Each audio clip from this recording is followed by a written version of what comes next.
This week on the podcast, we're talking about the PS5 Pro and if Sony's new powerful edition is really worth your hard-earned cash. We also discuss if Black Ops 6 might be Game of the Year and Scott's latest lofty platinum quest.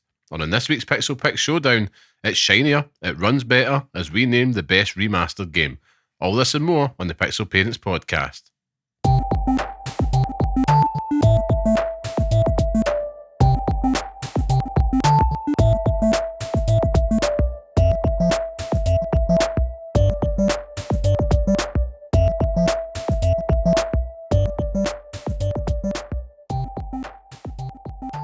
Hello and welcome to the next episode of the Pixel Parents podcast, the show that discusses all things gaming from the perspective of parents. I am, of course, your host, Liam Kelvin, and today I am joined by the bearded one, Scott, the tastemaker. Curry, how are we, Scott? I'm very well. 700 pounds down. Lighter. I'm very well, actually. I've had quite a uneventful day. Lovely. And quite an uneventful week, to be quite honest with you, apart from, gaming and everything included. So I don't really have much to moan about. Nothing else is bad. Nothing else bad has happened in the world. I can't speak, so this is a good start to the podcast already. So I am all right. I think I'm trying to not catch whatever you've got. It's fine. It's fine.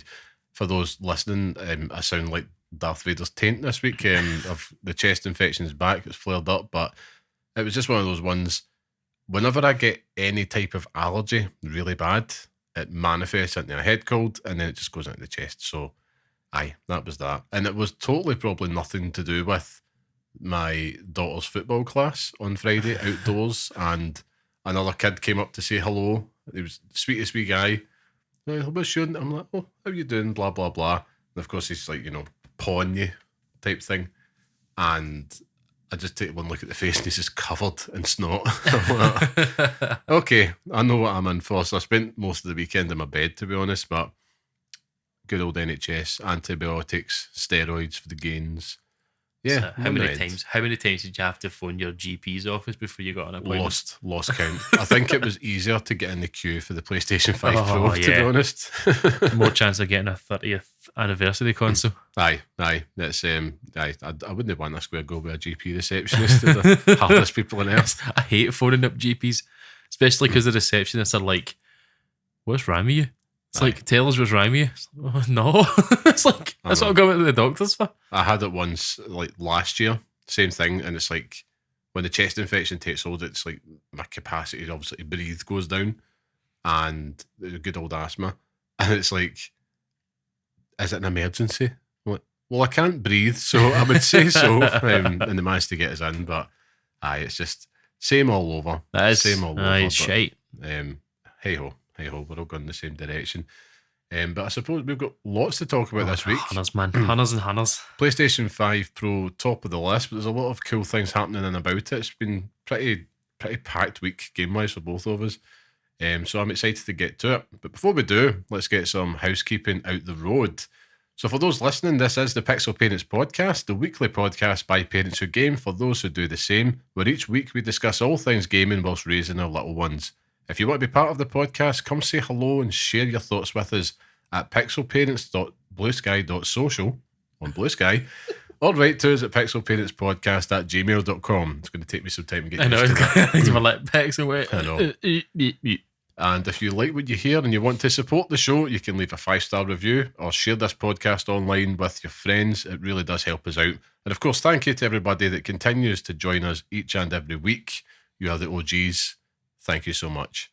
So with that out of the way, Scott, what have you been playing this week? For heaven's sake. Okay. It has been a packed week, and it has been it's like everything at a buffet all in one go. You know what I mean? Like, we're going to China Buffet King, but you're also getting like a sandwich on the way there. Oh, eyes bigger than you. Aye, that's it. So the main course for this week has obviously still been Dragon Age the Veilguard, which I've finally settled into my groove with it. Yes. I'm now a complete Ballara stan. Right. Will not have anything bad said about that woman. She is everything to me. Yeah. I've got my whole party now, so I've managed to now get to that point where everyone's in the party. and now it's just settling on who is coming with me on the ride. And it changes pretty much every single time. I think I've picked some hilarious options when I've gone out on certain quests, and it's worked out really funnily. So it's been great. Like, I've had a really good time with it, but just slowly working my way through that. We spoke about it the other night with one of the first big decisions that you make and the impact that it has, and it's nice to see the impact that it has. It's not here's just a wee story about it. It's that you actually go back and you see the impact on the decision that you made, and it's like, oops, oops. My bad.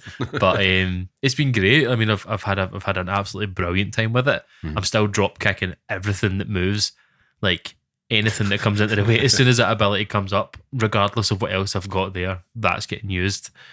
But kind of peppering my time out with that, obviously playing Call of Duty Black Ops 6 with yourself, which we'll get into in a little smidge. Yep. But I've just been, We've probably been playing most of the same games yes.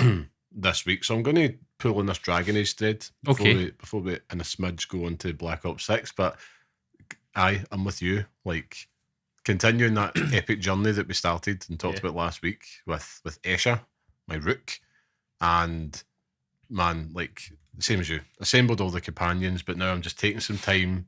I'm going off the beaten path, so I'm exploring the areas more, doing the companion quest, doing even just like the little kind of world quests. So I'm like, I'm gonna take my time. You know what I mean? Aye. I might just eat all my rice first, and then the food. Exactly. So I might just do all that, work my way around it. Serial killer. I'm going to have all the rice before anything else. Fries first or burgers first? It's that eternal question. But I'm just going to take my side first. I'm going to take my damn time before I get to the meat. That's it. So listen, now you're thinking about it. The right answer is the chips, though. No, before they get cold. Aye. See, this is the polarising thing. This is this week's hate show. That's honestly, I'm actually not. Like, how could you have... I went to Five Guys with my wife and my daughter last week, and it was Cajun fries first and then the burger. I mean, you're eating those chips forever, so like it's true. Never ending. Full bag of totties. It's like the mass magician has made these chips. Just the bag just never ends. I think the correct answer is both. Just the chips in two horns. No, but I've been continuing that, and I think I'm absolutely loving this game, man. Like, I think the more time, it's like any RPG, the more time you spend in it, and you understand the rhythm and the systems at play, and even things like the combat. Yes. So now we're at the point. I'm about 20 hours into the game now, and it doesn't feel like it. It still feels like I'm like 5 hours in, and the combat and starting to flesh out the abilities that I want and going down a certain path for this. I'm not there yet, but I'm moving towards it.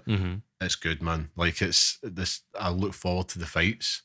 Something that I probably wouldn't traditionally have said in previous Dragon Age games, if I'm honest. Yeah. I would just kind of get them out the road, but this way I'm like, yeah, let's go for it. Mixing up them abilities. So good, man. I'm a lot more competent at the combat in this one because it's like a Souls-like at this point. Like, there's some of the fights that I've had where I've been like severely under leveled and scraping through it. Oh yeah. And it has just been like, dodge rolling. The thing that I would say with it is that the boss patterns are very predictable. Like, if you fought one, you fought them all at this point. Yeah. Like, but apart from that, I mean, I'm same as yourself. It's been all the companion quests, I just do them the minute they come up. And then I've just been working my way around, picking up, trying to find all the treasure chests and stuff, because I hate seeing wee numbers that aren't there anymore. Like, you have one out of 2 treasure chests, and oh my god, where's the second one? That's the thing. Where is it? The exploration in the areas just feels so natural and rewarding. Like, there's always something, even if it's just a wee snidey pile of wood. I'm still like, oh cool, I'll get that. I'll get that. And then the environmental style puzzles, fantastic. Oh yeah, 100%. So good. I've done a couple last night when I was playing it, and it was in the world, and and they all kind of linked. It was brilliant. Like, it was really good. So I'm just buzzing to get back to it now. It's like even the politics of it all, like trying to get away from politics because of the big thing, but we need to, like the thing that we don't talk about, but just understanding like the world and everything that's going on in that world, and like seeing the implications of it all has just been really interesting. So I'm big on my rook. I changed his face, and now I kind of want to change it back because I hate it. I've given him no chin, was like, he needs a chin, so I hate it. This guy's got like more plastic surgery than someone who had loads of plastic surgery, but looks like Mickey Rourke. Good God. But Poor guy. but aye, it's been great. I'm loving my time with it. I really am. I still hate the art style. I do. Everyone's too happy. See, I'm enjoying it. I really do. I think it's fitting the fantasy vibe for me. It fits it. It does fit it, but it's also just like it's too cartoony. Like it just bothers me. Like, and there's no real like there's not been any real drama within the group or tensions within the group yet from where I am. Right, okay. So it's just been very much like, we're all happy and everyone's great.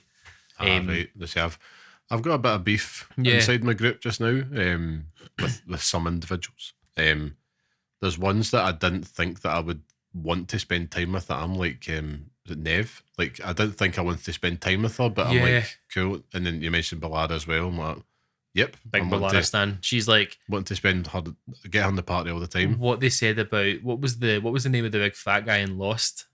Hurley. It's like they used to say that he was the audience in that show where everything that was happening, he was like commenting on it. So like, why is he doing this? Like everything that he says is like commenting on it, and that's kind of what she does. Yeah. It's like she kind of takes you through the story and she asks the questions that you are wanting to ask. It's hilarious. Aye. It's good banter. Good banter. I also just need to ask this. Like, it's not. Why is that Nev? Like in my head, every single time I see it, it's Neve. Like. But it's not it's not spelled like It's Neve. Not spelled like Neve, but it's like, well, Eve, Neve, is it not? But it's N-I... Eve with an N. Is it not for Neve? No, that's Name. That's Neve. You can spell Neve 100 different ways, but it's Eve with an N at the start. It's like, Nev doesn't make sense. It hurts me every single time I hear her name. It's like, why is it Nev? I think you should write a strongly worded letter to I'm going to big BioWare. Big BioWare, take them on. Why is her name Nev, not Neve? I think it would suit her better. A voice message. Aye. Hello there, Mr. BioWare. Listen, it's a new day. There's a new opportunity to cause outrage every single day now, so why not go for it? That's it. But I think, the game is... I'm not saying on here yet, but I have a firm idea and I'm pleased with numbers-wise where I'm at on this game. Okay. But it's definitely one I would recommend at this point because it's just fun, man. I'm really enjoying just spending time. I can play it intensely. I can just go off the beaten path. It's having everything that I'm kind of been looking for so far. And I think this is what's going to carry me ultimately through to the big one. Yeah. It's a total romp. That's what I would say. It's a romp. It is a romp. I'm enjoying it. So there's that, but you also mentioned, moving on, what happened? Did I drop something? Something like you said, and like the sound cut out, and I heard it through the laptop. That was weird. All right, it might just be because I'm so electric. Could just also just be your cable. Aye. Gremlins do exist. We have been playing a lot of Black Ops 6. A lot of Black Ops 6. Now, Scott, is this game of the year? No, it's not. It's not game of the year. It's up there. I think it's up there personally, but I don't think I could turn around and say this is game of the year. Yeah, but like, I mean, it's on that list. I don't think it's like saying FIFA's game of the year. Do you know what I mean? It's like I don't think I could say it in my head. I think now more than ever in this world, which is changing and it's scary, we need to be brave and courageous and honest with ourselves. And I think, jokes aside, it's not going to be. I don't think this is the hill I want to die on. But I do think that this is going to be. I wouldn't be surprised if this makes our game of the year. Oh yeah, list, which it will definitely make the list. It's outstanding. Yeah, it's great fun, and the stuff that they're adding to it already has sort of improved the experience as well. 100%. And obviously we are now, FaZe Clan playing hardcore, so if you're not hardcore, yeah. I can't even remember the words. We sing it every single night. You better live hardcore or something like that. I think so. It makes sense at the time. But that's the thing now, that we've found a rhythm. Yes. We're finding those classes. It's just such a blast to play. And that's another thing. It has probably impeded on my Dragon Age time. Yeah, exactly. A little bit. Despite the fact I'm quite chuffed to put 20 hours into it already.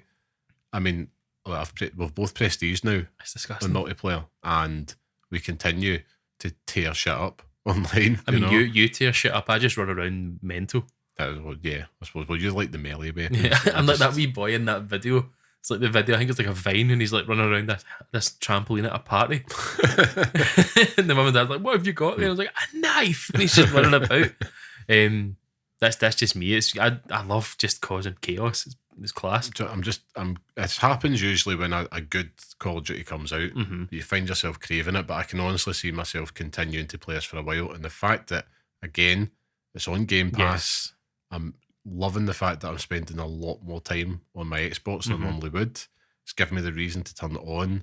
And yeah, it's just such a blast. Like, now at the point where I'm creating those classes for specific type modes. Like I put my Norman Osborn class where I just chuck Molotovs about like pumpkin bombs. It's great. I love seeing it happen because it's like the kind of shit I would do. It's like the shock charge and blast mine. The thing that I've got going on at the moment. It's just hilarious. How close are you? And I know we've obviously just shelled out quite a big chunk of money on a PlayStation, right? Yes. But how close are you to buying an Elite controller for the Xbox with it? Not there yet because of that. Yeah. I think I have had the thought in the lead up to it because I will admit I miss having the back paddles on there, but I've got used to it and I've got a custom Xbox controller anyway. It's just not an Elite. The thing that's holding me back is just how much time will I see this continuing to go. But then there's games like Indiana Jones coming out and stuff as well. If it wasn't for the Pro, I probably would be in the market for it. I'm the same. Also aware there may be some sale opportunities coming up. So there may be a good price to make us change our minds, Scott. I have been thinking about it because sometimes as I'm playing it, I'm like, it's like the Dark Souls claw where I'm like holding the controller weird. I kind of feel like the way I run about it doesn't work quite as well. So I've been like, maybe I will buy one, but then I'm also like, how could I convince my wife that I haven't actually bought this? And it's just like Liam bought it and didn't want it, so he just gave it to me. That's true. I mean, we know they're not going to listen to this, so reveal all. There's also, you could just get a custom one and make it look like the normal one. You could do that. It's like, I bought these things on Amazon. It fits right in the back. My wife wouldn't know anything about it. She wouldn't know it's anything otherwise. Like, I don't even think if I didn't tell her that I got a new PlayStation, she wouldn't have known. Oh yeah, I mean that's an upside, and we will get to that, of course. Main topic this week, but I will say, did I say 8 last week or 9 on Call of Duty? Can't mind. Can't remember, but for now, whatever it was, it's a solid 9, man. Yeah. Like, the more this game opens up, and if you are a lapse player, please check it out. It's fun. Aye. It is fun. You will, of course, have that learning curve moment. Yeah. But I think the game just is stupid fun. And I think it's needed. Something that's fast paced, in and out, switch your mind off, stick on a podcast or something, and just go for it. The package is there. If you've got Game Pass, this is a total no-brainer. I mean, I've said this before and I'll say it again. It's like, if you've got Game Pass, there's no reason not to have it. Do you know what I mean? Like, not to play it. So, unless you're staunchly against Call of Duty, then, you do you. Fair enough. But it's like essential. I think it's just one of those things that you just need to play on Game Pass. So 100%. Cool, man. And it might out as filthy casuals, but I don't care. It's like not everything I can't always hit out with the grand artisanal picks. It has to sometimes be a wee bit of casuals good. So you know what? It's just sounded sleazy. I know. It sounded really sleazy, actually. That's why I didn't really know what to say about it. But dear. It's a family show. I know. Keep it less blue. But no, it's been great. And I know it's just nice to jump into a COD and it not be shite. Like Advanced Warfare and all that. Like, it was just like, oh my God. Like, it's just nice to have fun playing the game again. Yeah. And then I Prestige and it's like, I hate this fucking thing all over again. I hate every single moment in it. That's how it does. But then you just want to do it again and again and again and again. Level 12 and all that, so I'm starting to get stuff again. We're starting to do it. We're starting to do it. Just wait for the Battle Pass. Is that tomorrow? As of recording? I don't know. I'm not counting down yet. Yeah, it's tomorrow at the time of recording. So by the time this goes live, it'll have been and gone. But yeah, and I think we should move on to the other thing that's been dominating our time, which of course is Pokemon TCGP. Still, I think I might be a Pokemon master. I think. So I keep opening, for the listeners, I keep opening packs and getting absolute belters, much to your disdain, to the point where you think that I have dirt on big Pokemon. You have something on big Pokemon. I'm starting to believe it. It is. I'm starting to be like Charlie Day in that meme where he's like standing behind that wall full of threads and stuff. It's just like you and big Pokemon conspiring against me, because if I open up one more pack and get a Woo Snub or a fucking a Froakie or Hypno, it's like, if I see these things one more time, I'm going to launch my phone across the room. It's a pain in the ass. I mean, I have had a few then, like Meowth loves me, Sanshu as well. But I think even last night, I had an epic 10 pack opening yesterday, and I walked out with an EX, Alakazam, Machamp, Starmie, and Lapras. It's disgusting. It's absolutely disgusting. That's on top of the Gengar and Venusaur EX cards that I got this week as well. Filthy. I don't think I've opened an EX card in about a week. Really? Genuinely. Man, that must just be on the roll. Every single pack I open is just nonsense. I think I had two. I had one that I opened up, I think it was this morning, I had two Clefairies, one after another in it. Oh my god. It's like, you're fucking me in the ass here, big Pokemon. The Pokemon company better fucking... I said Nintendo, and I'm sorry, Nintendo, it's not you. They're shafting but you. The big Pokemon, the Pokemon company are just fucking eating me alive. And I paid for Pokemon Gold just to open up packs the other day, just to see what it was like, just to feel shame. And I felt it. And you know what I opened up? Bugger all. Nothing.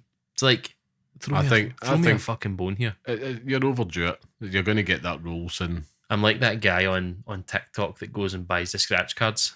It's just like, next one. That's the next one. It'll happen. Or I'll start just rocking back and forth in my chair as we record this every week. I will say, like, I'm enjoying just the collecting part of it. You know, you're getting that pack free every day. Yeah. The battle system still isn't for me, but Marvel Snap still remains king in that regard. Even though now I'm looking at it thinking, the more time I've spent, Marvel Snap could learn a thing or two in the card acquisition front from Pokemon. What is it? It's like, I don't want to play with you anymore. Is it like the Buzz Lightyear thing? Aye, that's it. Yeah. Just dropping your phone. It's the problem is, and I've noticed a few prominent Marvel Snap creators, right? Mm-hmm. Ones that I follow because I'm sad, and I'll follow them. So it's like Dexter put an outstanding like kind of tweet thread the other day, and it was basically just kind of saying that it's like the acquisition here is so much better than Marvel Snap, to the point where players are now starting to turn away. Mm-hmm. And the problem is, if you put Marvel Snap down, I've not thought about this, if you take a break, so you have for a few months, you come back to the game now, all the top decks in the meta feature cards that were released in the past like 5-6 weeks. Yeah. And that makes it really impossible. It's difficult for me, who's in week in, week out, in the Alliance, I can't even get every card every week. How does that work? Like, with the cards? So if I was to go back now, like... So you go back now, you could buy the Battle Pass or the Season Pass, and you'll get that card. You then also still have to just rely on... Why don't you get it? I'll still get it, but I will have all the weeks previous of like the advantage of getting all these other cards and dribs and drabs, and a lot of them are meta changers, and then you're trying to play a deck without these kind of key cards as part of it. Right, okay. So you're at a disadvantage. I thought you were saying it on the flip side, like new players are at an advantage, right? And that doesn't make sense in my head, but yeah, that's fine. I get disadvantage. Sorry. I get it. Yeah. So that's the thing, and then people, I'm seeing more in the community start to ask questions about it, because it is annoying, because there's almost, they've got you. Yeah. And for me, it's like, I have had moments where I'm like, I need to take a break from this, and I have. The days of me, I'm pleased to say, trying to rock to the top of the Alliance is over. Last week I thought, nope, I'm doing the 4K, I'm stepping back and I'm focusing just on having fun, and I had so much better time with it. And I've done the same this week. Reset yesterday, done it, taking a step back. Just stop thinking about it. Yeah. You're going to have that big loud guy on your phone soon. What one? The big Ben Broad, my man. The big loud guy on Marvel Snap. Listen, the guy who literally speaks at volume 12. I love it. His voice is so loud. Every month at the season kind of update, they market it perfectly. They do like a theme video on YouTube, and it's always about whatever. And Ben's there, just kind of in the theme. Shouting at everyone. This month is all about the War for the Nine Realms. So you've got Surtur as the main like card for the season pass, and you got like Malekith and Gore the God Butcher. All these gods, and just from the realms battling each other. Metal is all hell. So what they did, they wrote a metal song with a band, and Ben Bros, the frontman, singing the updates in a metal style. It's the most hilarious and fantastic creative thing I've seen. So fair play, they're having fun. But I will not linger on Snap anymore because we've been playing something else this week, and it's actually related to your diabolical plan for your next platinum. Oh, God. What would that be, Scott? Right. Let me preface this, give a little backstory. So at the end of the podcast last week, and we sat and discussed future plans, you had notified me of a YouTube series that you had been watching. A YouTube series on Grand Theft Auto. Yep. And the original trilogy. And it was a retrospective video. Mm-hmm. I'm trying to quickly get through this so I can tell you who made it, because I think it's like, is it like Fluffy Slippers or something like that? Something like that, yeah. And I want to get the name right, so bear with me. Fuzzy Slippers. And they did a retrospective on the Grand Theft Auto series. And we're talking about 3, Vice City, and San Andreas. Mm-hmm. Basically working through every single mission, telling you what happened in the story and stuff, which is prime sleep viewing in my book. Yep. But it just made me feel so nostalgic for those games after completely shitting on them the last few weeks. But I was just like, do you know what? Now is the time. After Dragon Age, now is the time to finally get 100% completion on all 3 of those games. So at the point when I finish Dragon Age the Veilguard, because I'm not playing Indiana Jones, I don't care about it. Mm-hmm. I'm not. I'll play Soul Reaver and stuff when it comes out, but the goal here is the platinum for Grand Theft Auto 3, Grand Theft Auto Vice City, and Grand Theft Auto San Andreas, and on the definitive editions. So and you know what? I'm playing Dragon Age like I just want to play Grand Theft Auto now. Like I'm absolutely buzzing for it. So it's been years, and I've maybe not played 3 since it came out.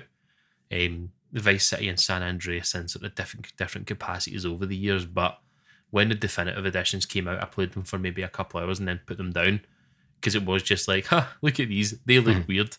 But there's now been the updates to give them the original sort of lights and like kind of lighting filters and stuff like that. I think it was. So, more reason to go back to it now than ever before. So, I'm just dying to get back in to play them, just the soundtracks and stuff, like just driving about, just doing that. Like I think I just need something stupid to do. So, gonna get a guide open, sit with the guide open, and just work through them because it's not as if I've never played them before. No, I mean, so it's like just work through them and do what I can. They're not as long as what we think they are. Well, 3, the journey to Platinum 3 is 20 to 30 hours. That's all right. And that's if you're watching all the missions and stuff, which I probably will do. But I'm just really keen to play them again, to be honest with you. I mean, because of watching those videos, I went and downloaded the trilogy again this week, and the day after I did that and played it, they did the update this week for the original lighting, and it was San Andreas because when I bought the definitive edition, I just went straight to Vice City, finished it, and it was like cool. And I was very fortunate; I didn't experience a lot of the problems that I was seeing online. So again, very fortunate. It's just an anecdotal example. So I mean, it's not the rule. It's the exception, not the rule. But yeah, going back to San Andreas, and then with that lighting on, because I thought, right, well, I've started now. I'm going to go back, and I was laughing to myself. So I'm like, here I am with a PlayStation 5 Pro sitting in front of me, and I'm on my Xbox playing a game that's 20 years old or something. Disgusting. It is disgusting. It's shameful behaviour, but do you know what? I've just been kind of dipping in that and kind of small sessions in between stuff. And usually, if I'm waiting for yourself online, so I'll just take San Andreas on for like 20 minutes or something. And I've been taking a different approach, which is I'm just playing this for mad fun. So I'm going through the missions, but I'm just like ramming the cheats in. That's it. So it's like everything. You know, CJ is absolutely hench. All the weapons, you name it. And it's just, I'm just going to do this just to completely arse about in this and just enjoy it for a sandbox again. And I think having that option is good. And to be honest, the package that it is now, It got a really bad rep at launch, understandably, because a lot of people experienced some really horrendous bugs. Yeah. Now, I'm like, if you are feeling like yourself, and it's like, I want that wee nostalgia kick, man, this is the time to jump in. That's it. I tell you, the power of YouTube, because I have been influenced so hard. and it's genuinely the one thing I think about most on a daily basis at the moment is, let's quickly get Dragon Age out of the way so I can play Grand Theft Auto. But then I'm playing Dragon Age and I'm like, yeah, man, this is good. This is a good shit. So we'll get there eventually. There's no rush. And then Soul Reaver's going to hit in the middle of December, beginning of December. A remastered of Soul Reaver. I'm like, oh. 1 and 2. 1 and 2, yeah. So I'm like, and that's your Christmas. actual can't wait for it. Sorted. Legacy of Kain coming out on PlayStation Plus next month as well. So I'm like, was it this month? This month. So I'm November. like, as you say, let's buy this brand new £700 console to play older games. It's just like this. It's great, but you know what?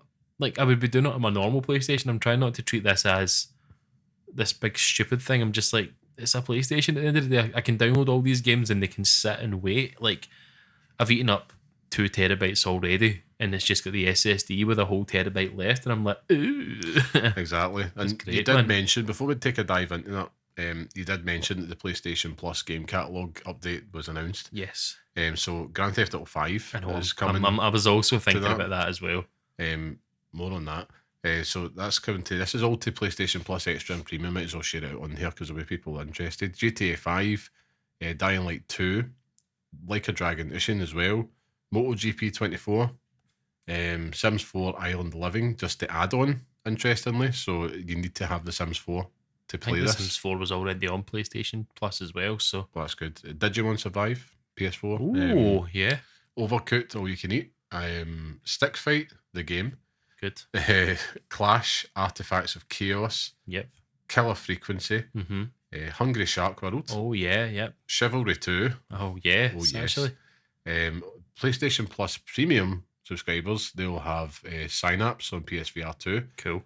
Blood Omen Legacy of Kain. Play it. Everyone just go and play it, please. Also Blood Omen 2. Oh. Resistance Fall of Man. Resistance 2. And that wraps up. It's a pretty Does everyone not, like, bend over for Resistance games? I've never played them. Do you know, there's a time and a place. They're fun games, man. Yeah. They are fun games. Way back at the PS3 era, I distinctly remember picking up Resistance 2 after a shift before New Year's. Mm-hmm. And I just went home and just played it all night. It was great. I've never played them before, but I know that everyone loves them. So yeah, don't get on. They'll show that. I know, but they tend to. Same with Blood Omen.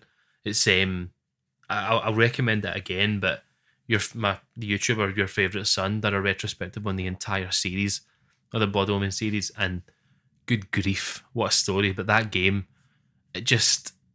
I play it. It's just even just for the story, like just this pure high fantasy weird story. It's like a pure weird RPG. You'll love it.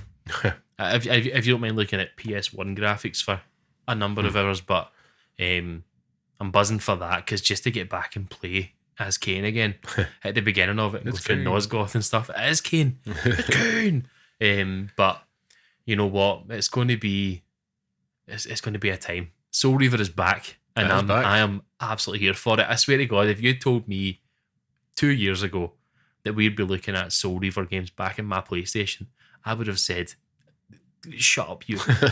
Peace. The only thing they can do for me now is Soul Calibur 2. Just remaster Soul Calibur 2. Listen, everything's on the Stranger table things now. have happened, and Soul Calibur needs it. And yeah, I'm just... someone's listening to me out there because I've asked for these games for a very long time. So it's only one game at the top of my list.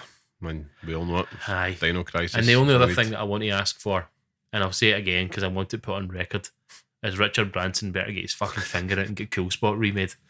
Get off the bench, Richard. He has to get off. The bench. Get yourself out of space. Get Virgin Interactive back in place and get Cool Spot remade. You never know. Do it. You never know. Be brave. Cost my tenner. We need heroes in this dark, crazy times. Richard Branson has the power and the money. Like, I know.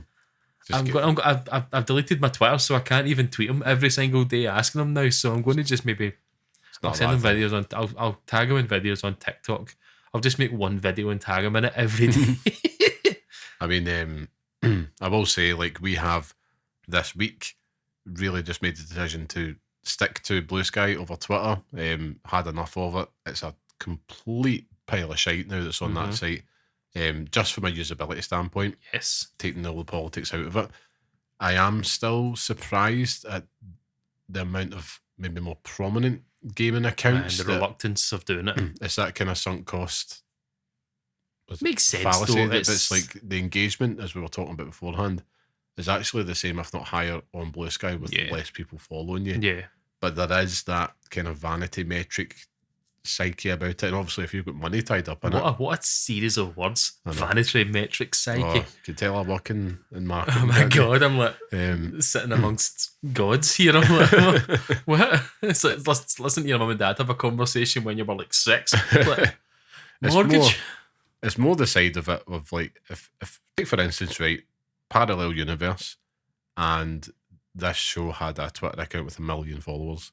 It's a very different decision to come off it. A brave one. I think the Guardian had came off it today. All plaudits to them for that.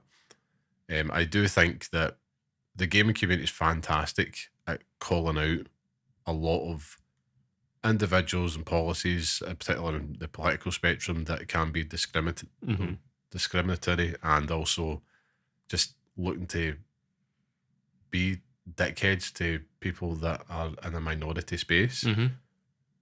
However, as I said last week, you're on that platform, you're sticking with it, you are kind of supporting that platform. So, yeah, there's a decision to be made, and that's more of a call out to the millions of the big gamers out there that are clearly listening to this and hearing every word. You've got a choice to make. However, it's a big ass choice. It's hard. Like, as you say, you've built up all this following on this platform, and now you have to be like, look, Elon Musk's an absolute fucking dauber. Like, let's just jump ship, because it makes sense. Like, and you're jumping onto a website that we don't really know much about at the moment. Do you know what I mean? Like, it's very unknown. So I think we will see it more and more, and you'll start to see, you know, the waves of people. Because I think it was like there was a stat posted recently. It was like, I'm going to make it up because I can't remember. So like, your community note me on Blue Sky, but it's just like a large percentage of users from Britain have just completely left Twitter. Yeah. So it's like, fair fucks to these, man. Like, it's great. It's been great. I have honestly not missed. The only thing I miss about Twitter is the news part of it. The like notifications. The notifications, seeing stuff about gaming news in general. Like, but we'll get there, and I'll find different ways to do it. So it's just getting used to all that stuff. But it's just been nice, like, not scrolling through videos of people getting beheaded and people shot every 5 seconds. Yeah. I mean, I'm very intrigued to see how this one develops. But if people are maybe listening and wondering, you will start to. We'll continue to put out the new episode posts on the Twitter account, but you'll get most of our engagement, if not all, on Blue Sky. That's where to find us and get in touch. But I thought it's worth touching on that, so that people know that there has been a decision made there, and we've not just kind of forgotten about it. But to be fair, the people that we are talking to, the people that are listening, I think they've already made that. They've already made a decision. We've jumped with them. It's cool. So. But anyhow, I was going to stop and talk about an update on my son and his gaming career. Ooh. I'm conscious of time. Okay. Thing. But what I will say is it does involve the PlayStation 5 Pro. Okay. Right. And before we get into that main topic, it was just me get the thing, playing stuff, testing stuff out, which I'll talk about. And I might have made a slight boo-boo. He was playing Astrobot, and I was like, why don't you try the God of War level? So he's playing that, and now he just wants to play God of War. And I'm like, oh no, I don't know what to do. It's fine. Because my wife was like, is that okay to play? And I'm like, in my head, you know, raised on Grand Theft Auto and stuff like that. It's fine. No, like, no. I mean, I don't think you should play that. No. But I'm like, it's just like a Marvel film. If I don't think I will be letting my son play the 80-rated game, but it's I just thought, to be honest, that'd be hilarious. I know, just him just kind of like ripping bears at the jaw and all that, as you do. But yeah, I think it's time now for us to move on to our main topic. Us doing our best digital foundry impression. Oh, God. Digital laundry. We're going to talk about all the flops. PlayStation 5 Pro, worth the money. So, Scott, I have once again, keep us on a nice, what's the word? Nice banter train here. Flow. Nice flow. Just structured this out for us a little bit so that fine listeners don't hear us ramble too much like I'm doing just now. So first of all, summarise just overall in a nutshell what your first week has been like with this very, very expensive piece of kit. Yeah. Pretty underwhelming, to be honest with you. I want to come on the podcast and say I've played everything. Every single game, but I haven't. I've played Dragon Age. I played Spider-Man 2 for a wee bit. Final Fantasy 7 Rebirth for a wee bit. I also shelled out for EAFC 25. So now I'm part of that. And then I only played 2 other games. Nothing to do with the PlayStation 5. Yep. I played Metal Gear Solid 5 Ground Zeroes because I wanted to. And I wanted to see if it done anything. And I played Red Dead Redemption 2. Okay. Apart from that, a lot of the games that I want to play, like Silent Hill 2, for example, is going to be enhanced, but it's not yet. So it's waiting for it. Not yet? Okay. Nah, I think it's still waiting for a patch on it. But it was just very much jump in, see what it looks like, then leave. Like it's like check the water and jump back out again. That's kind of all I've done. So it has just mainly been the Veilguard, to be honest with you, and FIFA, which is pure boring, but I think that's actually 2 really good options you've picked there. I mean, in my first week with the PlayStation 5 Professional, does that make the original PS5 Amateur? No, it doesn't. The PS5 Pro, I'm coming away happy, though, with my purchase because I feel that I've invested in a day one thing. We're in the foothills. Yes. That's the kind of feeling, because we both got the Pro in that first year of its existence, so it wasn't day one, the PlayStation 4. Yeah. But this one, I'm like, I feel that it is fulfilling the ambition of delivering that quality and performance with games. Like, you don't have to choose where the enhancements are.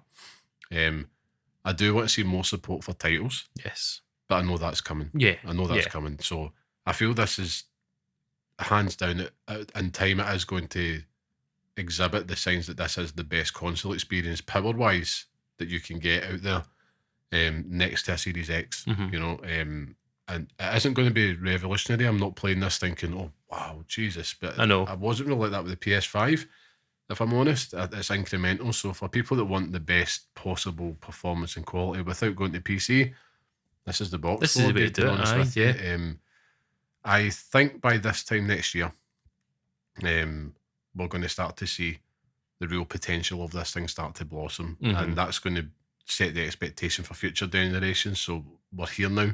Yeah. The PS5 Pro iteration approach is what we can expect forward across the board. That's kind of like my initial thoughts. Moving into the next segment, you touched on it there, the game's tested. So I thought to myself coming into this, I've hardly played anything of this. It feels like it's just been Dragon Age, and I sat and I've wrote them down. I've played a fair bit. So I too, I've made use of that chunky storage capacity now available to us, Scott, because we're both the same. A 2 terabyte internal, chef's kiss. And we've also installed a 1 terabyte SSD that we dragged from the PlayStation 5. Yeah. So went in the download spree to test things out. Spider-Man 2, Last of Us Part 2 Remastered, Demon's Souls, FC25, Dragon Age the Veilguard, God of War Ragnarok, which got an update last Friday, I think it was. Okay. Ratchet and Clank Rift Apart, Rise of the Ronin, Final Fantasy 7 Rebirth, Horizon Forbidden West, and just for the shits and giggles, despite no enhancements, GTA 5. Now, I suppose the next thing is to really talk about this. The thing that people want to hear is the graphics and performance side of it. Now, we both played Spider-Man 2. That was probably one of the first ones I remember playing. Yes. And whilst I was like, that I went into this thinking this isn't going to be like playing a PlayStation 3 game to a PS5 game. Yeah, 100%. It's about appreciating the small things that I want, which is like, is this giving me that fidelity, look, sharpness, and crispness with performance? Christmas, sorry, crispness. It's been a long day. I must say the performance mode. I tested out like the Performance Pro and the Fidelity Pro because I just thought, why not? Yeah. And we're both got 120 hertz television screens there to play it on. I must admit, the Fidelity one I was quite impressed with, even though it wasn't quite as slick as Performance. The Performance one though, with the additional ray tracing, I'm like, cool. This looks fantastic. Like the original base PS5 Performance looked great, but you could see the benefit of the increased density of traffic, the ray tracing that was there, and just overall that kind of muddiness removed. I was 100%. Quite surprised. It's made me keen to go back and play it all over again. Yeah, like not just to jump in and swing around for a wee bit. It's been like, do you know what? Yeah, let's go back in and go for it again. So, if that's the goal for it, then yeah. But I think for me, it wasn't. I don't have not any knowledge or prior experience or remember anything to do with the previous performance of the game. But I just know it was good. But when I opened it back up again, I was like, "Fuck me!" like Jesus Christ, I don't remember it looking this good. Yeah, and that was before you started pixel counting and looking at the artifact. I mean, yeah, that's exactly what I was doing. Numbers on my screen, like right 1, telly. 2. I can't use it anymore. But yeah, it's just doing what it wants. It's doing what they told you it was going to do. Do you know what I mean? Like exactly. I jumped onto a building and I looked at myself in the glass and I was like, yeah. This is where we are now. Yeah, like, and you know we've got to liken this to if we were to go buy a PC. Yeah, this is the exact same thing that we're talking about. Of course, we could get ones with better stuff under the hood than the PS5 Pro that exists today, but this is the incremental improvements you're talking about. And if that's what you're after, this is doing it. Plus, as a I could definitely go and do that with a PC, but then I'd have to wake up and look at myself in the mirror every morning and be like, I've bought myself a PC now. Like, I'm sorry, I can't do it. Coming for you very slowly. If you're a PC gamer, then fair dues, but go and stop telling everyone about it. Like, it's fair enough. I know, we should continue telling them how we are filthy console players. Yeah. But next on the list, and we'll go to this one because you've played it as well, FC25. That one shocked me in a good way because I was like that. FC25 was pretty decent already. You know, it's a football game. It's a football game, aye. Soccer for those over the pond. But I went into it and I didn't realise that the frame rate was so throttled in the original game. And it was like crisp 120 hertz. It's like the pre-match visuals in particular. I was like, oh my God. Like, when you put it on pause and you look at the players' faces and stuff like that, it's like, and the light bouncing off them and things, it's like, Jesus Christ. I don't think it's helped that the only team I've played as in it is Kilmarnock. So it definitely doesn't help. But, you know, it's gorgeous looking. Like, it's the way it should play. It's the way it should look. Like, I do have experience, but it was in the closed beta for it. But from what I remember, it looks significantly better than it did then. So it did, yeah. I'm finding that it was, the benefit being the reduced lag. Yeah. Of course, that you're talking minuscule difference but here. Yeah, but no, definitely. The overall presentation, which is what we are pursuing here with the investment in this machine, is better. Yeah. So another big tick. Dragon Age the Veilguard. Now, I had played that on the day was it last Thursday, these things were getting delivered. I thought I'm going to play it now on the base PS5 and then I can come back to it later. And again, I'm noticing that it's taking advantage of the pisser. Like, just the little details, particularly on the ground surfaces. Yeah. And then the reflective things, you can see it now more. It's like, it's less muddy. It's just sharper. Like, the image resolution is just much better across the board. I'm like, cool. Like, this is what I've paid for. Yeah. And it's like, to the naked eye, to the non-sado eye that I don't possess, I'm like, right, okay. Like, this is what you've wanted. This is what you've kind of bought into, and it's doing it. Yeah. It's not making the game like revolutionary different. It is purely just a nicer, higher performing version of the game that you can get in PS5. I think for me it's I wish it would tell me if it was doing something. Do you know what I mean? That's like, what's missing on it. It's I wish it would say, even if it's not got its own mode, even if it was just to say, enhanced by the pisser. Yeah. Do you know what I mean? Like something like that would make me be like, that's cool. Like that's exactly what it's doing. But I agree with you. It's there's definitely a change. There's definitely a difference there. I think like with the Veilguard, you're right. They need to put something in there that's, if you look at Spider-Man 2's options, right, and it's very clear. It gives you a description of what they're doing.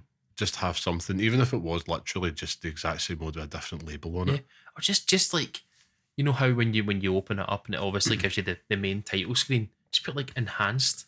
Yeah. That's all you need to do. Like, or just something like that, or something in the menus or whatever. But from what I've played of it and from what I've looked at, it looks good. Right. I mean, there's other ones as well that I mentioned. So, The Last of Us Part 2 Remastered. Yes. That was another one up there with Spider-Man 2 and like FC25 is the ones that was like, holy moly, like you can really see the difference. Yeah. Shockingly so, I have to say, like, I was like, dear Christ, like this is like, Mark Cherny wasn't lying. Like everything is just so much sharper, cleaner. That crisp performance, and it's like I don't have to choose. I'm getting the best of both worlds. That's it. Is you're not flicking between game modes and hoping for the best. You're getting everything you want from one. And I should add, I'm flicking between the modes in this testing phase just to see. Yeah. And you can see a marked difference. It was the same with the Ratchet and Clank Rift Apart. I actually put that on the Fidelity kind of Pro Enhanced with I think it was the uncapped frame rate, so you could take advantage of the 120 hertz display, which basically just made it play buttery smooth, no difference from like this feels less than 60 frames, and the detail was incredible. I'm like, wow, like if you haven't played through that game, Scott, now's the time. Just purely as it's an excellent game, right? But an experience, all those like improvements visually and performance wise. Oh my god! Like I'm like, I need to play through this again. And I remember putting that on for my son, and he really couldn't understand it a little bit. So I was like, right, okay, maybe you're not ready for this yet. But it just runs like absolute butter. Yeah. God of War Ragnarok again, probably not as much of a okay, I'm seeing this, but again, you can see the sharpness, the visual upgrade in that as well. Rise of the Ronin, I was a wee bit like that one I didn't really see too much of a difference because that game looked a bit PS4-y anyway. Yeah, so that's what I was going to say. It wasn't the best looker, but of course, Scott. But I'll save this for the next one. Horizon Forbidden West as well. Outstanding. Like it was already a ridiculous looking game, but it's like the detail you get in the distance now. It is crisp, right? And that's the word that I'm just going to keep using. But it's so sharp, and it's just like, oh, this is so nice. Like I feel very lucky and very, very privileged to be experiencing this. And again, that's what I want to see after the investment. Of course. Second last one, Final Fantasy VII Rebirth. Good God, Scott. It's disgusting. And you know what? It's disgusting because I've not seen much of it. Because you said it, I don't know if you said it last. No, you told me that the day after we got it, you were talking about it. It says when you loaded it up, you were at the bit just before you fight Sephiroth. And I was like, all right, okay. And then when I loaded it up, I was the exact same way. But I was, I was flicking between all the different performance modes and then the fidelity mode and then, what is it, versatility mode? Yep. And the minute I hit versatility mode, it was like, the suitcases opened up in Pulp Fiction. And it's just like blasting it at my face. I was like, oh my God. Like, we're closer now to watching Advent Children in this gameplay than ever before. Yeah. Like, it is disgusting. There is no way in hell this should run as well as it does, because you're looking at that point in that game and it's like all these wee shadows and stuff like that flying around the screen. Yep. And it's like, right, okay, I'll check the different modes and they're all kind of clumped together in one. The other one's a performance mode, but it looks all right. And then the next one is just this versatility mode and they're all just singular. Yeah. And they all have their own wee bits and all wee things. It's just like, holy blooming Jesus. And then I watched Aerith die. And then, or did she? And then I was just like, I just need to restart this all over again, but I can't do it yet. Like if I restarted that game tonight, I wouldn't play anything else. That's the thing. It looks that good. I'm tempted to restart it. And Mhm. you're talking about a game that you will put another 80 hours into easily. It's horrible. But it's just so impressed by it. Yeah, it is. And just seeing it back in those places where you've got all the different biomes and all the different places that you go to, and I'm just buzzing for it now. Like it really is just something that I'm dying to get back to. So yeah, I mean, and that's I think this is the marquee title for it all. To be honest with you, like for sure, from everywhere, from all the different places that you hear and talk about it, this is the one where people are saying like, this is the one to show people. Yeah, like when you walk into Curry's and you show off this console on a big telly, it's Final Fantasy VII Rebirth that's on it. Do you know what I mean? Like, yeah, I think for me it's like Final Fantasy VII Rebirth, Spider-Man 2, Last of Us Part 2, Ratchet and Clank, and finishing it off, I'd say, in fact, even Horizon above that. Actually, they're the ones that you can clearly see. Yeah, the difference, the power under the hood there. But Final Fantasy VII, it's like really does change things. So I remember if we go back to our early episodes, you'll hear me talking about like I hated how muddy the draw distances were. Yeah, and you can see that drop. Obviously, we didn't know this was in Horizon, but now that you don't have to make that compromise, that option is now open to you if you want to invest in this machine for that. This is the best way to play it. Yeah. I want to move on to one last game that I would test out. I just thought I'm just going to test out a game similar to yourself, and I want to hear your verdict on the one you did. Another Rockstar game. I went down the route of GTA 5, and Jesus, I've never remembered this game looking that good. You'll need to show me after this, because I've not got the PS5 version on my PlayStation. Yeah, it's stunning. Now it could just be the base PS5 version looking that good, and I've not touched it in ages. But I was like, man, whatever magic they've worked there, if they were to add enhancements to it even further, holy moly, man! Like that game is old AF at this point, and it looks so good and plays so good. But I was like, maybe there's a replay in that, and that's one thing that I'm excited about with the PS5 Pro. Just go back games, and check them all out. Yeah, 100%. How was Red Dead Redemption 2 on it? Because I'm really intrigued to hear about that one. So I played Red Dead Redemption 2 recently again.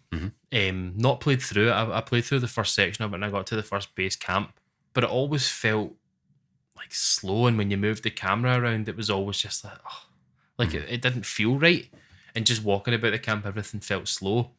And I'm not sure if it's doing anything, but you obviously do the option in the PlayStation 5 now where it's like you can enhance PS4 titles, and obviously Red Dead Redemption 2 is a PS4 title. So I tried it with it, and it looks better. Like it feels like it runs better. Like I'm walking around the camp and everything feels smoother. Everything looks a wee bit better. So I mean, to the naked eye, it might just be, I'm playing this game again and I'm like, it's like a, what'd you call it? It's like a placebo effect where it's like, this console is doing something, but yeah, it could very I'm well not be, sure. yeah. I'm not sure if it is, but there's definitely something there, because it is like I'm walking around the camp and it just looks better. Everything just feels smoother and everything just runs that wee bit better. So I'm not sure, but there definitely could be something there. I'd say the same for Ground Zeroes. As well, to be honest with you.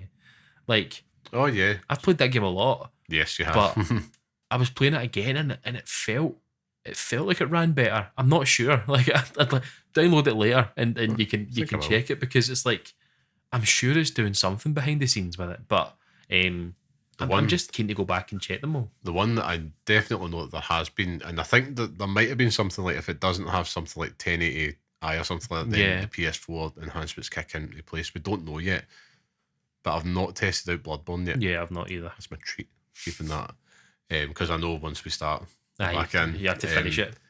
But yeah, I think it's one of those ones like, I'm very happy. I can see and appreciate the visual bump across all of these titles that we've tested. Yeah. And same as you, I've ultimately settled on Dragon Age because that's new hotness. I'm playing that now.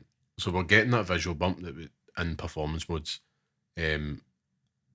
The choice being taken away is great. That's what I want. Is it life-changing and essential? Absolutely not. But if you're like ourselves and you want that optimum console experience, then it's there. Now, I'm pleased to say, like, that's what they've set out to do with this. Yeah. They've not said that this is a essential item. I want to move on to the form factor and the setup of it as well, just to talk about that. What's your thoughts on just the form of it? Is it shapely enough for you, Scott? How's it looking in setup?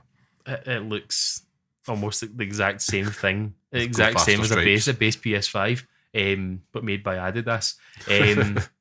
See, when I first opened it, do you remember there used to be memes in the past when Soldier Boy made his own console? Yeah. I thought it looked like that. It looked like a weird version. It just looked like, a PS5 from Temu.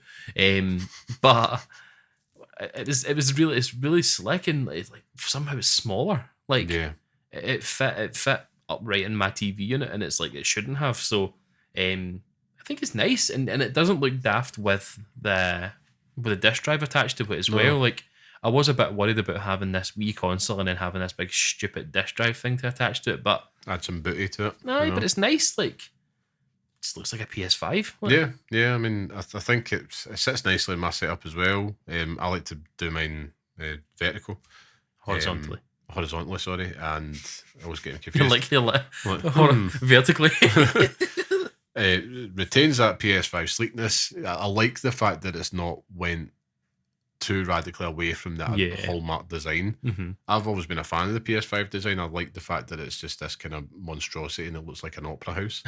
And, the setting up the thing, like installing the disc drive was dead easy.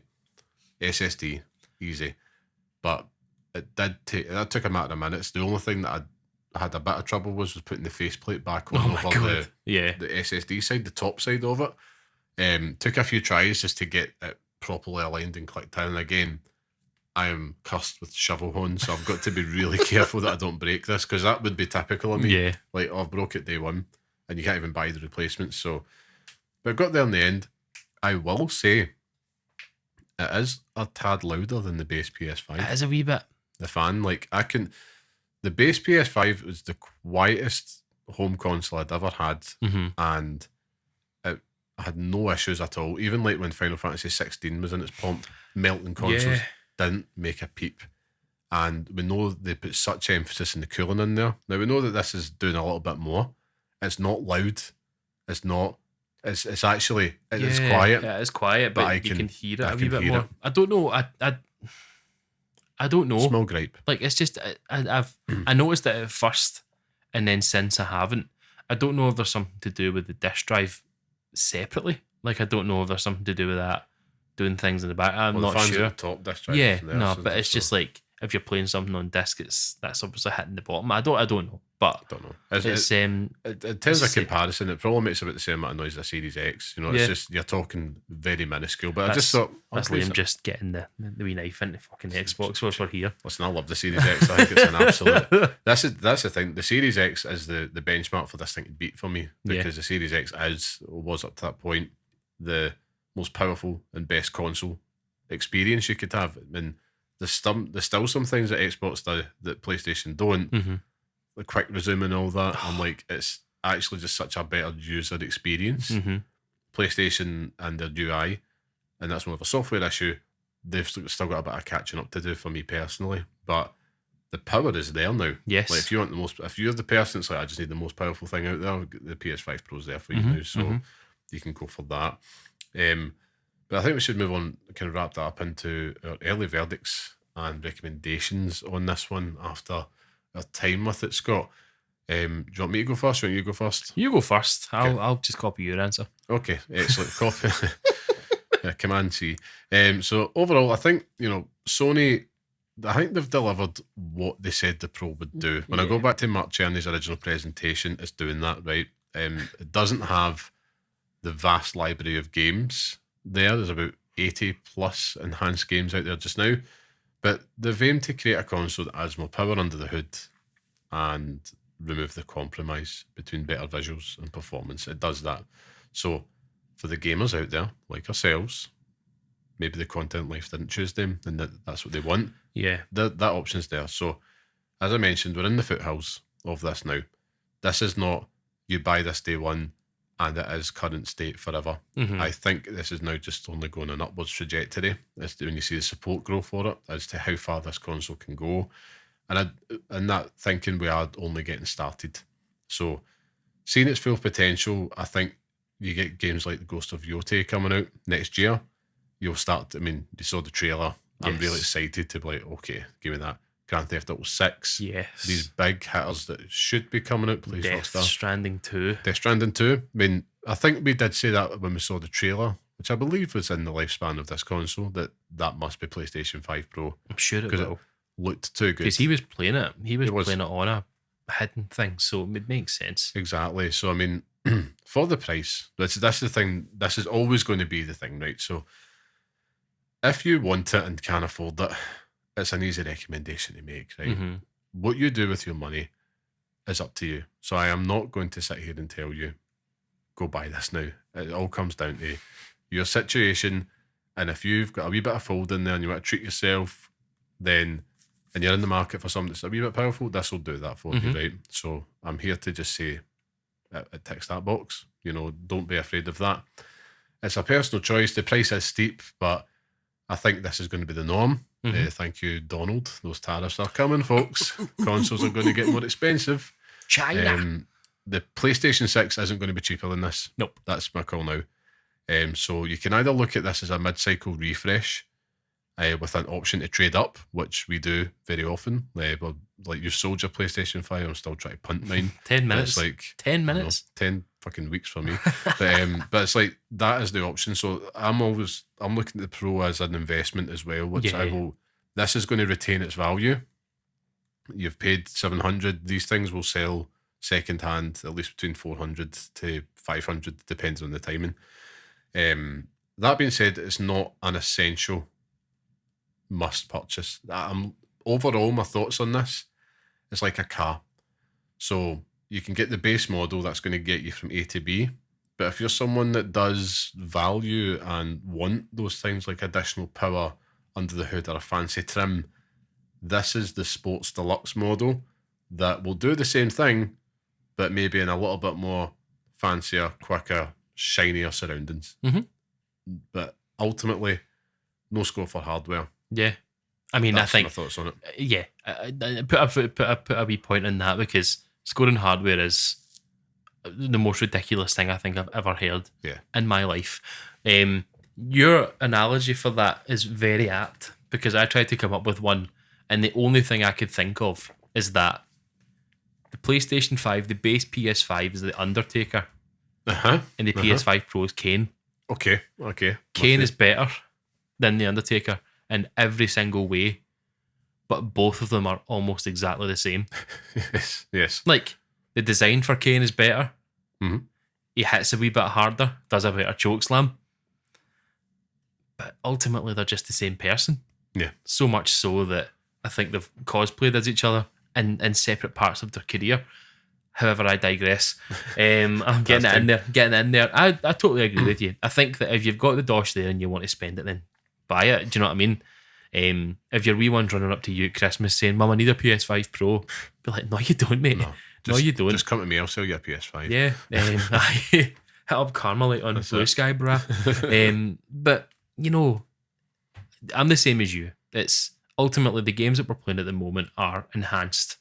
Is that going to stay the same way? It might not over time for the moment, but the investment into the next years of games, Ghost of Yotei next year, hopefully Death Stranding 2 next year, GTA 5 in 2027. 6. Same thing. GTA 6 in 2028 then.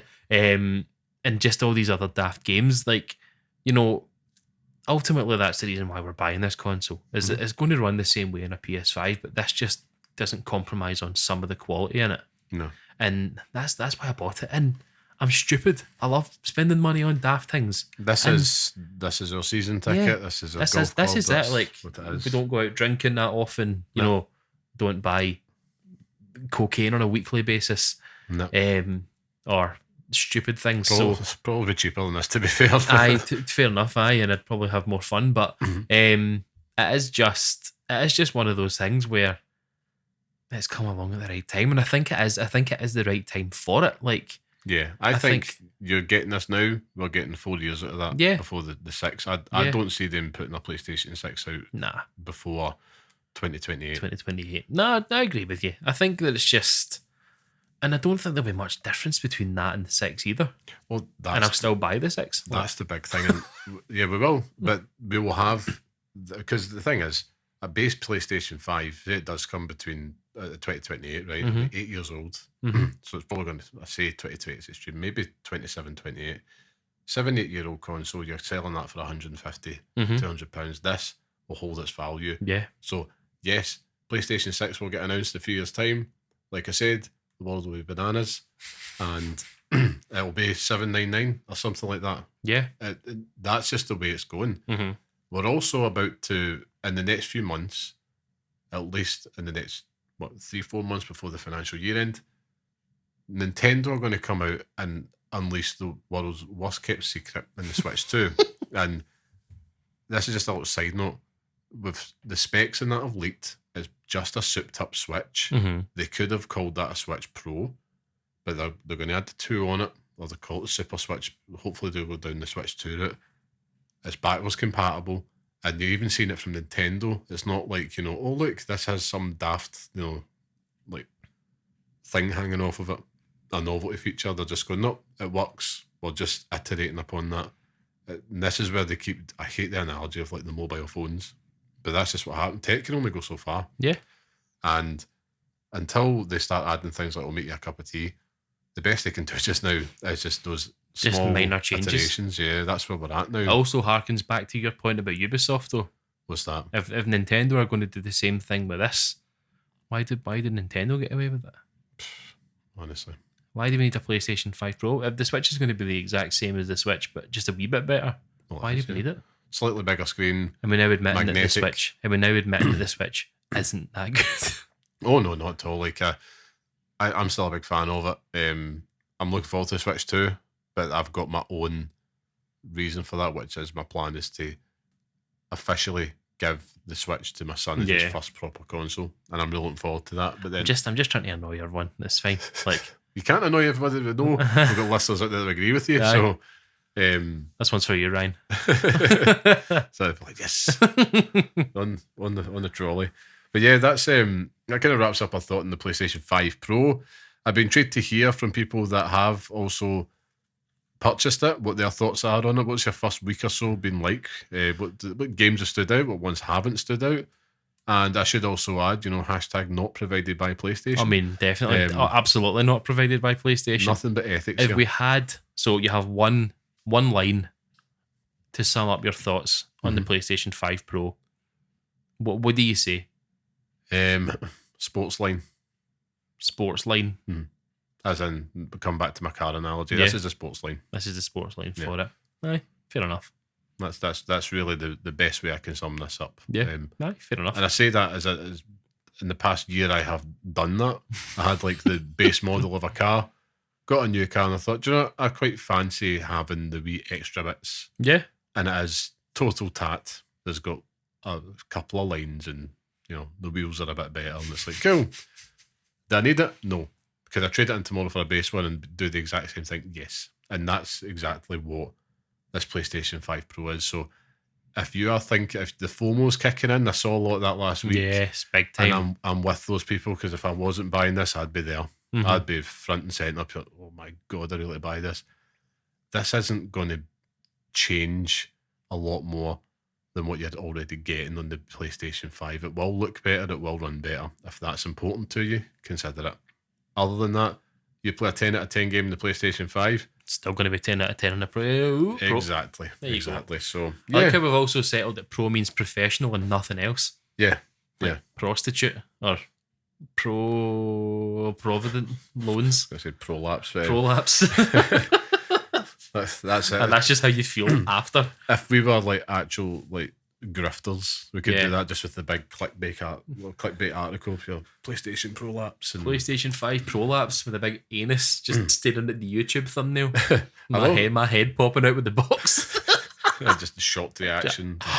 Cartoon splash behind you. Aye, Mr. Beast in the background. I must say though, I haven't seen a lot of that online since the launch, which is telling me that this is kind of putting a lot of gas at a peep. In the sense that when you look at the reaction, what does that mean? A lot of gas at a peep? It's just keeping people quiet. Right. It's just, you look at the reaction when this was announced to now. Now, if I genuinely thought, man, this is going to be a stinker launch, but Yeah.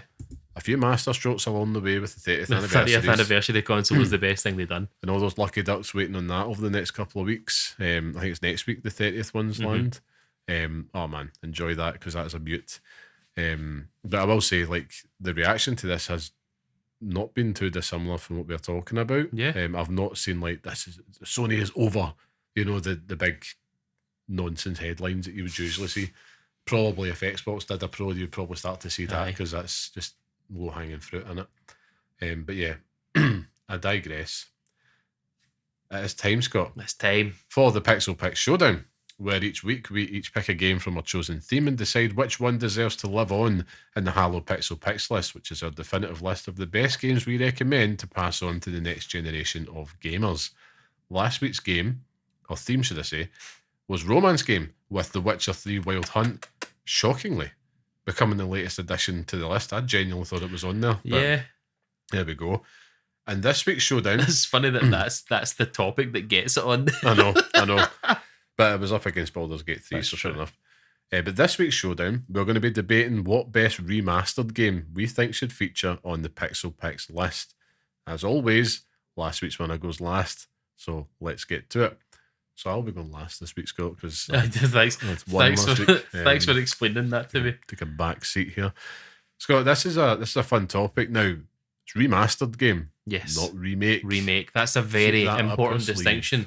And that's the reason why I just Googled what does remaster mean in do video tell. game Do terms. tell. Remastering in video games is an updated version of an existing game that enhances visual quality, audio, and sometimes gameplay, whilst also maintaining the core experience of the original, typically released for newer platforms or to celebrate the game's legacy. Fantastically researched and put there, Scott. There Thank you go. That's my news voice. So I had a good think about this, and I'm saying a good think because I thought about it in about half an hour because I couldn't think of what the last topic was. So I thought about this for a wee bit, and then I actually went onto my PlayStation and looked at games that I've played with the Right. remaster tagline on it, and it came up with 5 separate games. Couldn't be bothered going to look at my Switch or my Xbox, so just stuck with the PlayStation because most of the time they're the same. Came up with the BioShock remasters, Yep. which I'd completely forgotten about. That Resident Evil remastered as well. Resident Evil 1, the first one, Yes. was remastered, which is That's true. significantly better than the original. And then comes the picks. Right. Picks. So, honourable mention that I'm making this up on the fly here because I haven't decided which one is actually going to be the pick. But yeah, like no, this. I have. Come from the gut. So the honourable picks are actually the remasters of the Final Fantasy series. Okay. Now, I could pick any of them, but I'm going to focus on Final Fantasy VIII and Final Fantasy X. The remaster for Final Fantasy VIII was a long time coming, and it does a phenomenal job of bringing that up to a place where it doesn't look like absolute dog shit when you play it. Yep. Fans of that game, come at me because it looks terrible running normally. Get the remastered version of it because it's significantly better, and Squall is a handsome fella. Final Fantasy X and X-2 also, these are the ways, the good thing, the point of a remaster and the point of a good remaster is that this is now the way you should play the game. Yeah. The original exists, but this is the core way that you should be playing this game. And Final Fantasy X is exactly that for me. It is the quintessential way that I want to experience this game. If you want to listen to the old soundtracks, it gives you the option to do that. So it still hangs on to that legacy that the old version had, but it just looks significantly better. There are some issues with sort of how Tidus looks and whether or not, he changes race, is a difficult one, but, ultimately I just think that that's the best remaster from the Final Fantasy series, full stop. But it was not, throw 12 in there as well. Why not? Okay. I'm not going to talk Why about not? 12 though. The choice this week was an easy one, actually, now that I'm looking at it. And the choice is based on the fact that this is now the way I think this game should have always been. Okay. And that game is Dark Souls. Oh, right, okay, yes, I like that. The Dark Souls remaster changes everything in that game in such a better way. Like, if you've played the original Dark Souls when it first came out, it was horrible. It was brutal to play. But the remaster just done everything so much better. Like, you've still got the clunkiness of the controls, so it doesn't lose anything to do with that. Soundtracks and all that are the same, but it remasters that gameplay and the look of the gameplay in such a way that it just feels so much better. It doesn't lose anything for it. I think that it does a pretty stellar job in sort of retaining all the qualities that Dark Souls did previously. But I just think that when you compare the two side to side, there are people who will still play the old Dark Souls, but they're nuts. The remaster is just it's significantly better, and the fact that they managed to get it to run on Switch as well deserves credit because I had that version. Did have that version. It's ridiculous. So when I thought about it, with the end goal being, this is the way that this game should be played and should have always been played, Dark Souls was the easy choice on it. Okay. Surprised I didn't pick Skull of the First Sin with Dark Souls 2. Oh, fuck. That's what the heart wants. I've went down a different route. Again, there's no Nintendo stuff on this. But come to think of it, they have an absolute boatload of remasters. Yeah. But because I thought about Paper Mario and stuff like that. Aye. Like Majora's Mask and Ocarina of Time on 3DS and stuff. Like, you've got these games on there, but it's like, I know this no, is really. It's one of those ones. I think a good remaster for me is in your mind's eye when you play it. It's like, this kind of looks as I remember, but then when you go back and compare it, it's like, wow, that looks like arse. Yeah. So I think I could pick either one here. To be honest with you, is my pick this week. But I'm going to go with my honourable mention this week. A game I played on the PlayStation back in 2017, and it was a moment. It's a moment in time, and that's Crash Bandicoot Insane Trilogy. One moment in time. It's a remaster that had it all. It had the nostalgia tourism. It had updating the visuals, and all wrapped in a nice little package. The 3 games. So it had the original. It had Cortez Strikes Back and Warped all in the one package, and it took the whole "this is the new Dark Souls" part to new heights. It was sometime you had to be there. And it was just such a blast just getting to play through these classics again and enjoying them all over again. And it was surprisingly solid because we all realised, it wasn't just me being a kid being crap at this game. Yeah. This game's We're all slightly adults janky and still terrible. Yeah, and I just remember we forget about the impact. Like, without the success of that, you wouldn't have got Crash Bandicoot 4 coming back, and then they wouldn't have got, I think they did the Crash Team Racing remastered or remake as well. Remaking that, yeah. Like, it's made Crash Bandicoot a commodity again in the gaming space after a while where it wasn't there. And I'm happy for that. It's good to see these mascots come back, and everybody was playing it and enjoyed it, and it left a good mark. But it's not my pick this week. For me, I think this one, I think it's just because of the time, the specifically anniversaries I'm thinking.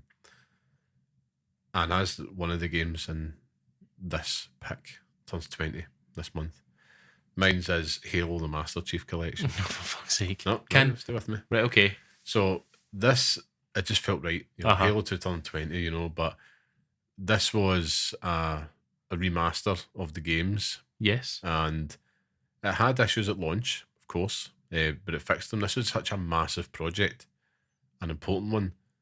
But I feel as the overall package and celebration of what made the original games, the Halo games, special, this package had it all. It really did. Like, if you're a Halo fan, you go into this, even through the menus and everything, the TLC, this is the best way to play those games now. And again, you could go back to the originals within this. Yeah, at the click of a button. Oh, that's the coolest feature of the whole thing, is that so you press the select button and it just changes immediately. That's it, and I think that's why I've made it the pick as well. Like, that's added to it, because I wish all remasters could do that. I really do think that if you're talking about the best remastered game, being able to go there and compare it, even if Yeah. it was like, if I was playing this way, like my son in the 10 years time, it's like, oh, come see what 2002 looked like, and just press the button. It's like, oh my god, like, Aye. were you all blind? It's like, no, we weren't. Like, this was like the apex of graphics at the time on an Yeah. Xbox, and it was just, it's easy to discount how important that collection is, and as a product that's there just now for all of us nostalgia trippers out there. Particularly right now, Halo 2 is turning 20, and you can go back and play is it the Halo 2, is it the, in fact, Halo, is it the Championship Edition or something? I can't remember. The Master Chief, whatever they called it, right? Some pish. But it was the shiny edition. I'm too long in the tooth tonight. But I do think that, these games are such a space and time, all of them that we've mentioned here. Yeah. The Halo Master Chief one, though, having that preserved and presented in a modern way that is palatable to modern gamers, more importantly, still. I mean, that came out almost 10 years ago, the Master Chief Collection. Is that right? Aye. Yeah, 2014, I think it came out. Bloody hell. And just the way you can still go back and forth when you play it to the remastered version. Granted, it's only Halo 1 and 2, but they've added like ODST and Reach within there as well. That is just like the ultimate remastered collection, and utter genius. Just makes you appreciate the effort more. Yeah, no, I think that's the 100%. secret sauce that has that. Now, naturally, this is an interesting one this week because it does come down to taste. Because you've named, well, I suppose your honourable mention, but Dark Souls Remastered, and up against like Halo Master Chief Collection, which I know I'm never going to sell this in a month of Sundays because you hate Halo, but it's like, I do think as an overall package and what it's setting out to do, the effort that's in there, the TLC just drags it over the line for me. Having played both, I do agree with you. Dark Souls Remastered is a great package, but maybe It would be a better package if it was Dark Souls 1 and 2 together. yeah, or even just So basically what you've done here is that you've taken the fact that Halo has been remastered in multiple games and lumped into one collection. it's the one game. And I mean, it is, but it's also not. It's like, it's also not. But I get what you're saying. And you know what? It completely fills me with piss because I really don't want to agree with you. And you know what they say about piss? It's stored in the balls. I said I was going to get it in somewhere. No, I think what you've made is a very good point in terms of the work that has gone into the preservation of a series of games, and it's a series of games that needed to be preserved. And at the time, it was kind of like a shot in the arm for the series. I remember the buzz and Yeah. then the disappointment when they couldn't just get the hosting to work because everybody's like, I was the Halo 2 or Halo 3 was the thing for me. I was always like dying to get into that. Now, I love the fact that I can have that little moment of nostalgia. Like right now, there'll be people going in their hordes to Halo 2 to celebrate the anniversary on it. I think they're not doing something on Halo Infinite for 2. They are. There's maps on or something like that. I mean, collectively, the package includes obviously Halo Combat Evolved, Halo 2, 3, 4, Halo 3 ODST, and Reach within it. I mean, it's rancid. mental. Absolutely rancid. But every single one of them got enhancements. Yeah. And that's insane. No, the effort, definitely. man. It's, you know what, it would be hard to not agree with you. I don't want to agree with you because, it hurts. But I do think that it's the correct decision. And it also means that every single one of those fucking Halo games is now off the table. And they can go and fucking die in a corner where they should always have been. So it's also the thing that makes it more impressive though, right? Is that they added these enhancements again when the Series S and X came out. So they went a step further and it runs in 4K. Do you know why they're doing that? Frames. Do you know why they're doing that? Because they're not doing anything bloody else, Xbox. Oh, good God. Fuck's sake. Good God. Like, I'm batting for the chief. I'm fine with it. I'm fine with it. Let's make a console that's heavy powerful and make absolutely bugger all to play it on. Play on it. It's just like Phil Spencer has just got me over a fucking table. And that wraps slapping me in the ass with a Game Pass subscription. That's literally all he's doing. That wraps up our PlayStation 5 Pro discussion. It's no, I bringing it back to the point that's being made, and the point of the Pixel Picks is we are doing this as a love letter to games that we would like to see passed down, and as a package to have that many games in one place is exactly what we're looking for. But these games needed a place to live on this console, and it's almost like the Master Collection. It's kind of like the Call of Duty thing where it's like it's like the Call of Duty is now a platform, and you've got games within that, and that's kind of what like the Master Chief Collection is. It's the Master Chief Collection is not technically a game; it's a series of games within it, and that's fine. So yeah, I think you're right. I think the decision that you've made all by yourself there is absolutely correct. So fire away with it. Well, first of all, congratulations then to Halo the Master Chief Collection. You're the latest addition to the Pixel Picks list. There's a gavel. It's official. Regrettably. It's the second Halo title on the Pixel Picks list. Disgusting, and it'll be the bloody last one because the rest of them are shite. Oh, listen, I'm still batting for the Chief, Xbox man at heart. But it's one of those things I would much prefer when it's a remaster to them to go down the package option. Yeah, 100%. Spyro trilogies got added to Game Pass this week, and it's like 3 games within there. Obviously, Dark Souls, you're right. 1 and 2 together. They can remaster them separately and package them, but I'm thinking just as a project. Just one thing, yeah. And you mentioned Final Fantasy, and it's like, that must be on the table now. So, no, well, Final Fantasy 1, 2, 3, 4, 5, and 6 That's have right. all had the Pixel remasters, so they're now available everywhere. 7 Preservation, man. 7 had a remake, 8 had been remastered, 9 is looking to be remade, but I think I don't know if that's been remastered, but 9 has certainly got a remake on the cards. 10 has been remastered, 11's an MMO, who the fuck knows. 12 has a remastered as well, the Zodiac Age, phenomenal. Never completed it, and I never will because it's a pain in the arse. 13 is on modern day consoles anyway, so no bother. 14, the fuck was Final Fantasy? Oh, Final Fantasy 14's the MMO as well, and then you've got 15 and 16. Yeah. 15 was the car. I did download 16 on the Pro. I've got that lined up. I know there's no enhancements, but I'm like, I'm now's the feeling time. this. You would I'm a changed probably man. see, to be Changed honest man. with you, see for all of its flaws, you would probably, now that you're in on the series, you probably wouldn't hate Final Fantasy 15. Well, who knows? You wouldn't hate it. I think you would probably quite enjoy Final Fantasy 15. It's got like a sprawling map, and it's got all the things that you love about open worlds. So, and you can drive a car, and it has all the Final Fantasy music in it. Well, January's the time. I'm going to be in the market. If I keep up the pace of games, and Black Ops 6 and Dragon Age doesn't take up too much of my time, Indiana Jones will be the Christmas game. If there's a sale, Alan Wake 2 is going to be January. Yeah. But if not that, hey, I'm in the market, because up until Shadows comes out, hey, You're a free man. Alan Wake 2 is definitely on my list for a replay. I think I've not tried it again because I know the minute I turn it on, it'll stay on. What I would like to ask the listeners is that if you have bought a Pro, what would you recommend? Like, would you recommend any other PS5 games that we've not played, or any PS4 games that you think look better and want us to have a look at? Then fire in. What game do you want to see enhanced that's not been announced already? Yes. Bring back Cool Spot.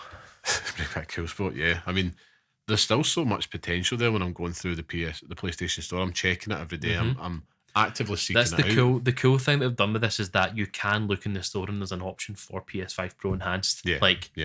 It's perfect for it. So yeah. Oh, and you actually, the Stellar Blade enhanced. Yes. Still got that. I'll be like Randy Marsh. Oh, good God. There's an image. Well, of course, I think that wraps things up for this week on that note, Scott. I can't add anything else. Oh, God. Before we do, actually, I just want to give a special shout out to Adam Cunnels, Yes. who just wrote in just to kind of thank us for the advice we were talking about a few weeks ago. I absolutely loved hearing the feedback on that, and I'm really delighted that they're continuing that journey. Brings a wee tear to the eye, so nice. it does. It's just a beautiful thing. And again, really keen just to hear how they continue on that. So again, thanks for listening to the show and thanks for keeping us up to date on your journey, man. We really appreciate it. Of course, that brings us to the end of this week's podcast. So thank you once again for joining us. And if you like what you hear and enjoy the podcast, leave us a wee 5-star review, share, tell people about, bump into somebody in the street and shout Pixel Parents at them. It makes a massive difference. Don't. Now, of course, Scott, that means that it's test time. Where can people find you on Blue Sky? Is it just Llama Man still? Is it Llama Man? I think it is, isn't it? Yeah. I'll never know. Well, I'll tell you, it's at llamaman.bsky.social where you can find, to be precise, you'll see a big picture of Scott's head. My head. I change my profile picture a lot because I can't settle on it. It's like, I can't really put up pre-fat versions of me because it's like false advertising. So then I just have to put up weird photos of myself. So do you know, it's kind of what we are, aye. I think I've had the same profile picture for nearly 13 years. It's a nice photo. Mad. It was just me in my now wife, then girlfriend's room, woken up in the morning. It's like, my hair looks ridiculous. And I just took that picture and I had a cool filter. For myself, if you want to come follow us on Blue Sky as well, at carmelite.bsky.social. And of course, follow the Pixel Parents account at pixelparents.bsky.social. That's a mouthful. That's a mouthful, aye. And of course, thank you to our wonderful producer and music man, the talented and ever so handsome Mr. Sean Murray. I am delighted to hint that he might be featuring on the show to hint sometime soon. I don't want to put him under any pressure, but you know, he might be coming on soon to jingle them bells. We're entering to jingle them bells. We're entering the festive season soon. This podcast. Oh. So this is Rod Stewart. I know. Oh dear God. I know that would be the worst podcast ever. I have to fucking leave. The Rod Stewart special. You're in my heart. You're in my soul. Our Christmas special this year is Rod Stewart. So oh my God. Singing Christmas ballads. I would have to leave.